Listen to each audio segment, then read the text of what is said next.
오늘은 2025년 8월 26일 화요일 밤 9시 48분. 날이 좀 저녁이 흐리고 비는 내리지 않았어요. 아침부터 날씨가 좀 흐리고 비는 내리지 않고 낮에는 좀 잠깐 화창했었고 그래요. 자, 힉소스 왕조라고 이렇게 나오는데 이 힉소스 왕조라는 말은 역사책에만 나와요.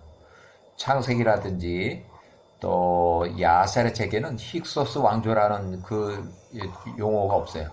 그래서 힉소스 왕조는 역사학자들이 이렇게 붙여준 왕조의 이름이에요. 그래서 힉소스 왕조의 민족의 근원이라고 이렇게 제가 개인적으로 붙였는데, 야셀의 책의 10장의 30절을 인용을 해보면, 야셀의 책 10장 30절, 셈의 증손자 에벨의 모든 자손들의 아버지 노아의 아들 셈의 자손들 중 일부가 또한 나가서 그들 스스로 성읍들을 건설했으니 그들이 흩어졌던 곳들이며 그들이 성읍들을 그들이 이름을 따라서 지었다. 31절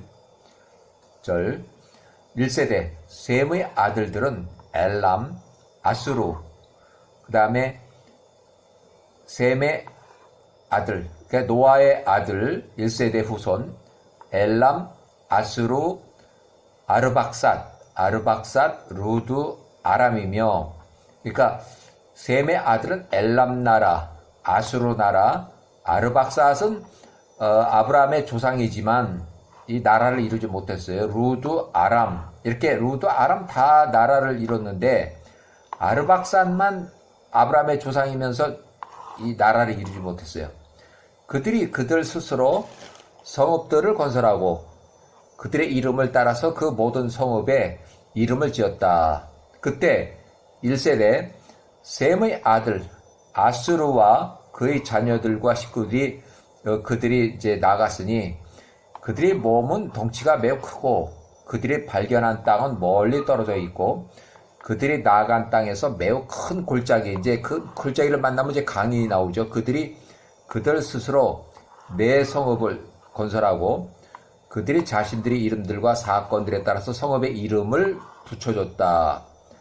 아수르의 자손들이 건설한 성읍의 이름은 이러하니 아수르의 자손들 니느웨, 레센, 깔락, 르호보더라. 아수르의 자손들이 오늘까지 거기에 살고 있다. 아람의 자손들 또한 나가서 그들 스스로 한 성읍을 건설했고 그들이 그 성읍의 이름을 따라서 그 큰 형 장남의 이름을 따라서 우주라고 불렀다. 그들이 거기 거하며 우주의 땅이 오늘날까지 이르니라. 1896년 35절 그 바벨탑 사건 후에 2년이 지났을 때 1896년 아브라함이 50세 때, 그러니까 그 바벨탑 사건이 일어난 것은, 바벨탑이 무너진 것은 아브라함이 48세 때에 바벨탑이 무너져서 이제 인구가 흩어지기 시작했는데 2년이 지나서, 그러니까 아브라함이 50세 때 시날 땅의 왕 니므롯이 90세 때, 그러니까 시날 땅의 왕 시날 왕 니므롯이 90세 때 아수르의 집에서 한 남자가 나갔으니 그의 이름은 벨라며 그가 나가서 발견할 수 있는 곳에서 그의 식구들과 함께 체류하기 위해서 아수르의 니느웨 땅으로부터 나갔으니 그들이 소돔과 건너편 평지의 성읍들 맞은편까지 이르렀고 그들은 거기에 살았다. 그 사람들이 일어나서 거기에 한 작은 성읍을 건설했고 그 성읍의 이름을 그의 이름을 따라서 벨라라고 지었다. 그것이 소알 땅이니 오늘날까지 소돔과 고모라, 지금 현재는 사해 지하 속으로 매몰된 고대 도시에 이르니 아모리 쪽은 가나안 지역에 넓게 거주를 했고 셈의 가족들은 그들의 언어와 성읍에 따라서 이러하니 그 탑이 무너진 후에 땅 위에서 인구가 흩어졌던 그 후라. 이후에 모든 나라 성읍과 노아의 자손들 가족들이 그들 스스로 많은 성읍들을 건설했다. 그들이 모든 성읍에 나라를 세웠다. 그들이 그 질서를 위해서 규제하기 위함이었으면 노아의 자손들이 모든 가족들이 계속 그렇게 했다. 아술의 후손이 니느웨에서 이주해온 이 민족이 소알 땅을 거쳐서 이집트 나일 강의 하류에 셈족들이 대거 거주하면서 결국 전차를 앞세운 소알의 군대가 이집트를 침공해서 이집트를 통치하게 했다. 그래서 힉소스 왕조의 근원이 소알 땅의 군대가 하 이집트를 이제 이렇게 많이 점거하면서 이집트를 통치하겠다. 개인적으로 추정하는 힉소스 이렇게 힉소스 왕조의 근원은 소알 땅의 왕 니느웨로부터 이주한 아스르의 후손들. 그 다음에 야세 46장의 16절을 읽어보면 요셉이 27살에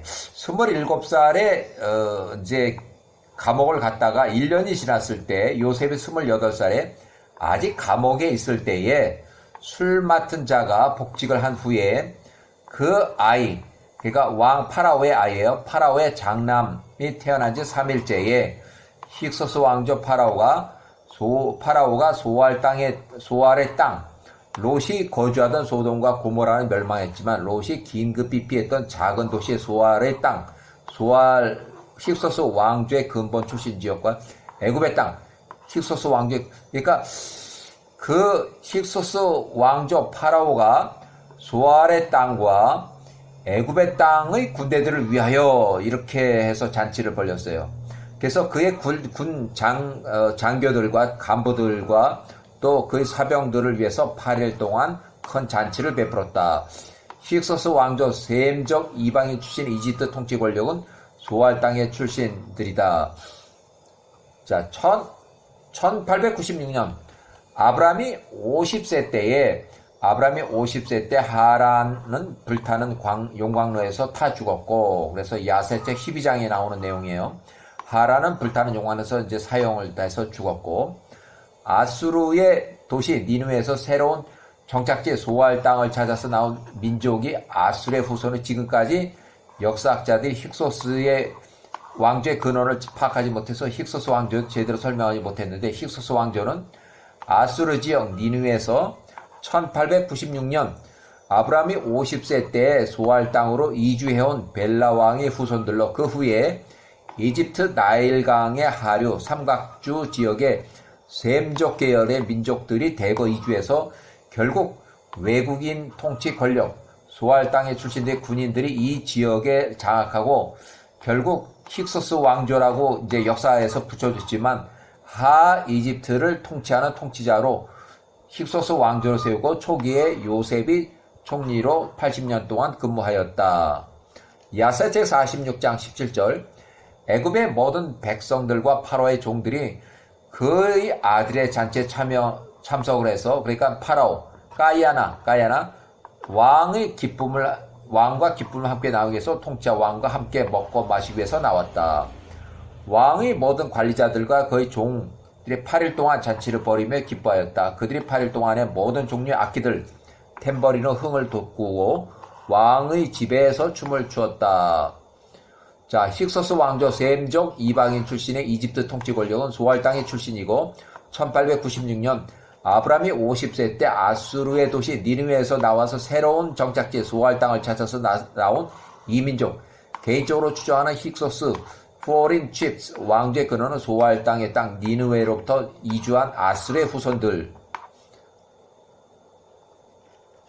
자, 1869년 롯이 베델과 소돔과 고모라 지역 남남쪽으로 이주했고, 개인적으로 야살의 책에서 인용한 소돔과 고모라의 지역의 이주자들을 설명하는데, 그 바벨탑 사건이 아브람 때 48세 때에 바벨탑이 무너지고 인구가 흩어진 지 2년이 지났을 때 1896년 아브람이 50세 때 아수르의 집에서 한 남자가 나갔으니 그의 이름은 벨라며, 그가 나가서 발견할 수 있는 곳에서 그의 식구들과 함께 살기 위해서 아수르의 니느웨 땅으로부터 나갔으니 그들이 소돔과 건너편 평지의 성읍들 맞은편까지 이르렀고 그들이 거기에 소알 땅에 살았다. 이렇게, 그래서 소알 땅의 그 처음 이주자들을 설명하고 있어요. 자, 1868년 엘람 땅의 왕 그돌라오멜, 그 다음에 플러스 3명의 연합군 왕이 80만 명으로 연합군을 만들어서 시날 땅의 왕 바벨로니아 118세 조공을 거부한 소돔과 고모라 외에 소알 땅의 5명의 왕과 전쟁을 벌였다.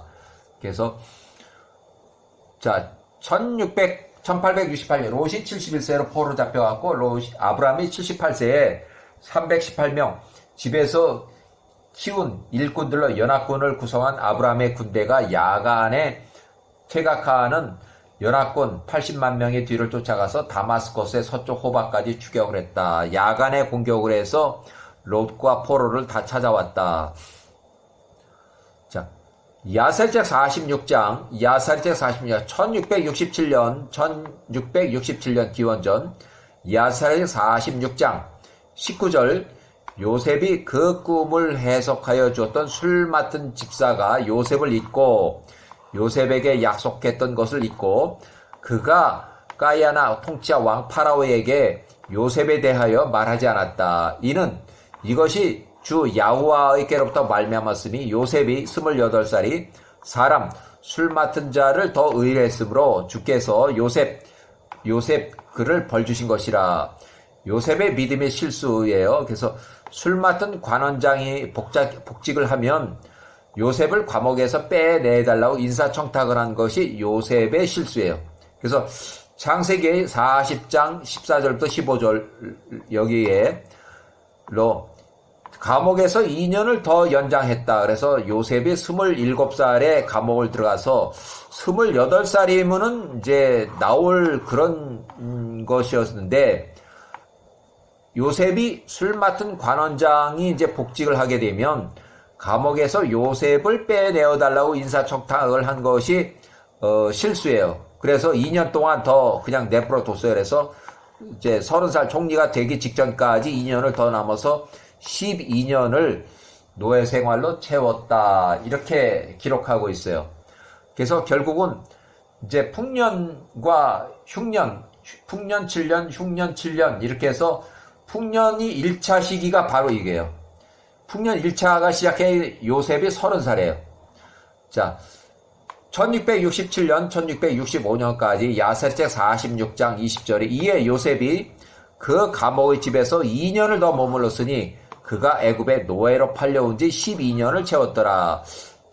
총리가 요셉이 30살에 총리가 됐고 풍년 7년이 시작되는 바로 1년 차에 요셉이 총리로 이제 등극을 했어요.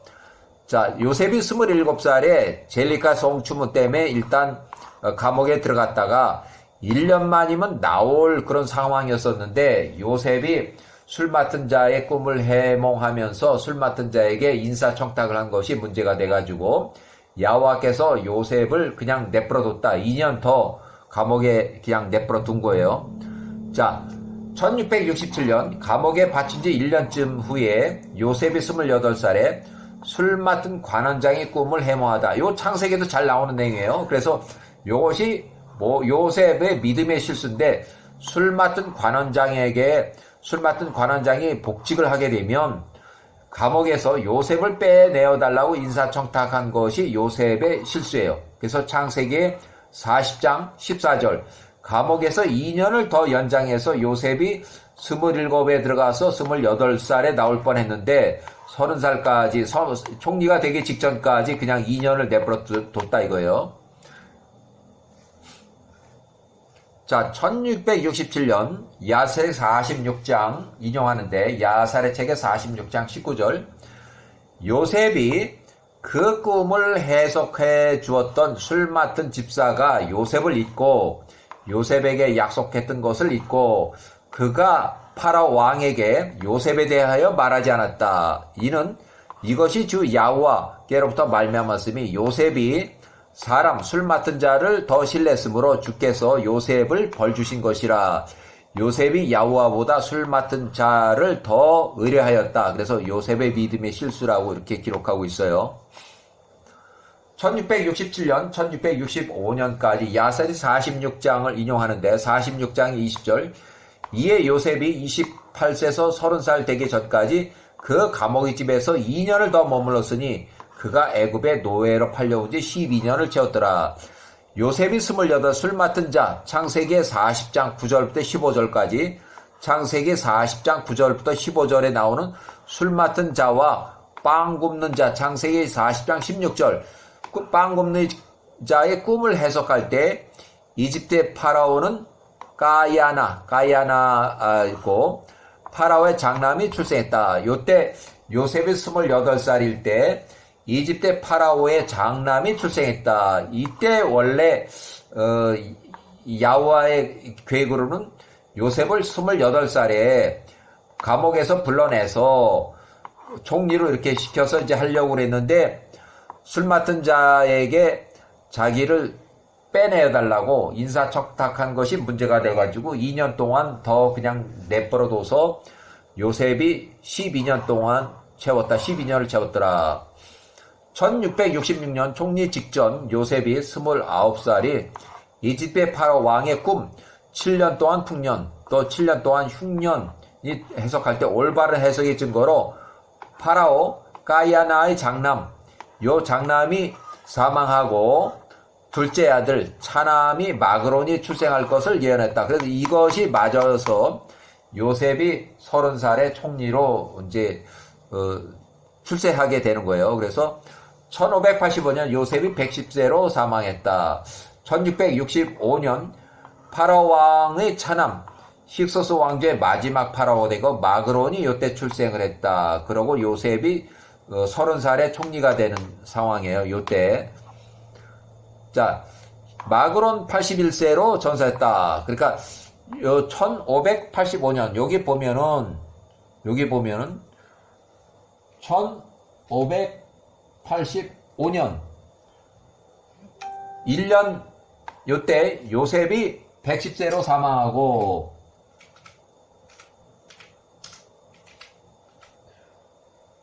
110세 사망.